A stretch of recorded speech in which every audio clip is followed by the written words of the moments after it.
Hello and welcome to this session in which we will discuss how to account for capital asset, principal payment, interest payment, and how to account for capital leases and operating leases. There's a lot we are covering in this session. Now, this is going to be an overview because each of these topics, and what I mean by each of these topics, whether it's a capital investment or dealing with loans and debt, we're going to have a separate fund and a separate set of recordings for those. But in this session, I am only going to emphasize the concept of how expenditure are recorded when it comes to buying capital asset, incurring a debt, borrowing money, paying back the debt, paying the interest, paying the principal, how to account for leases, again from the expenditure perspective. Let's go ahead and get started. Before we proceed any further, I have a public announcement about my company, farhatlectures.com. Hello, my name is Farhat. You are here because you are either an accounting student, a finance student, or someone who's studying for their CMA or CPA exam. Great, you are looking for some additional help and we can help you. I strongly encourage you to visit my website, farhatlectures.com. I offer additional lectures, resources, including PowerPoint slides, multiple choice questions, in some circumstances, exercises, and true-false questions. Our material is aligned with your CPA review courses, with your CMA review courses, with your college courses. I offer a risk-free trial that you can try to find out whether my website can help you or not. If you find it helpful, you subscribe, you keep your subscription. If not, you cancel and your risk is free. If you like this recording, if you like my lectures, you would like what's on the website, give me a chance to help you with your college courses as well as professional certification. I hope to see you on the website. First, let's make sure we review what are capital assets. Capital assets are tangible assets, assets that you can see, you can touch, that deliver value over multiple years. What are we discussing here? We're talking about trucks, vehicles, building, bulldozers, machinery, computer system. They benefit the business for many, many years. And if you know anything in accounting, these assets are recorded on the balance sheet from a private accounting full accrual perspective, and they are depreciated over the useful life, and they are matched with the revenue that they generate. And this is for which accounting? Accrual, private, normal accounting that we know about. Now, in this session, we're discussing government fund financial statements, how to account for those when it comes to government fund. When government purchases a capital asset, they don't recognize it as long-term asset. Why not? Because we don't have long-term asset. As far as government fund financial statement, we're only focusing on current financial resources. A vehicle, a truck, a bulldozer, a machinery, those have a long-term aspect of them. We don't care about those when it comes to government fund. We only care about current financial resources. So instead, we record those expenditures, those purchases as expenditure in the year we bought them. It's like a cash basis. You guessed it. It is a cash basis. On the other hand, when it comes to government-wide financial statement, we have to go back to accrual. These assets, like business do, they capitalize. It means they treat them as an asset and they depreciate them. But what we care about is the expenditure, the fund financial statement. So let's take a look at an example. Suppose a city buys a computer system costing $5 million, and for simplicity, they paid cash. So they updated the computer system, they paid $5 million. How do we account for this on the governmental fund statement? On the governmental fund statement, it's modified accrual.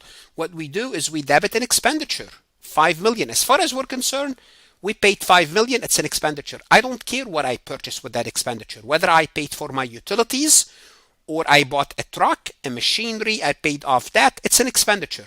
This is how I record this, and I credit cash $5 million. Now on the government-wide financial statement, I'm back to, you guessed it, accrual. I'll have to debit an asset, equipment, capital asset, $5 million, credit $5 million of cash. So notice here it's an asset because it's government-wide. It's a government fund. I treat it as an expenditure. expenditure. Under government-wide, the asset is recognized and depreciated, but for now, government financial statement treated as a one-time expenditure. Now, here we kept it simple. We said, let's assume we purchased an asset for $5 million. And the same concept would apply whether the city bought a police car, a vehicle, a truck. It's an expenditure, but on the government-wide, it's an asset. And here we made one payment. How about when we purchase an asset and guess what? We make payments. What does that mean? It means we finance it. Finance it means we borrowed money. When you either went out to the bank and borrowed the money, right? That's one way to do it. Or the seller financed it. Either way, as far as you're concerned, it's a debt. It's a debt, not as far as you're concerned. It's a debt. A debt is something you have to pay. So how to handle installment purchases for capital assets? So let's dive into this scenario. What happens when the government buys an asset on installment plan? Let's take a look at this scenario. A city buys road maintenance equipment costing $90,000. Great. Instead of paying upfront, the city agrees to make 3 annual payments of $36,190. The 10% component is built into the payment. So rather than paying $90,000, what they would do, they said, okay, we will be making 3 payments of $36,190, and the payment would include the interest. Okay, so how would the city treat this? The city will treat this as if they did what? They borrowed to fund the purchase. This is how they will treat this. Now, think about it if they borrowed the money. Now, entertain me a little and let's walk through this mental exercise. If they borrowed the money, they will debit cash and they will credit other financing sources of $90,000. This is if they went to the bank, borrowed the money, came back with $90,000. This is what they would do. They will debit cash, credit other financing sources, which goes on the statement of revenues and expenditures. So just bear with me, please. And this is basically a source of funding. Then what they would do is this. They will walk into the store. They will buy the equipment from the individual, from the company, from the dealer. They will debit capital expenditure and they will credit cash of $90,000. This is if they had borrowed the money. So remember, expenditure it's an expenditure. It's going to reduce the resources. The other financing sources will increase their resources. Now, there's a reason I'm mentioning this, so just bear with me. But that's not what really happened. What really happened is they debited capital expenditure, equipment of $90,000, credited other financing sources of $90,000. Because look what we did here. If we combine those two entries that I told you to think about, you debit cash 90, credit cash 90, they cancel each other out. All what's left is debit capital expenditure, credit other finances sources. Okay, remember this number is a statement of revenue and expenditure, and it's basically not a revenue, it increases our resources, our financial resources by $90,000. Obviously, the expenditure reduce our resources. So this is how we would record this initially on the books. Now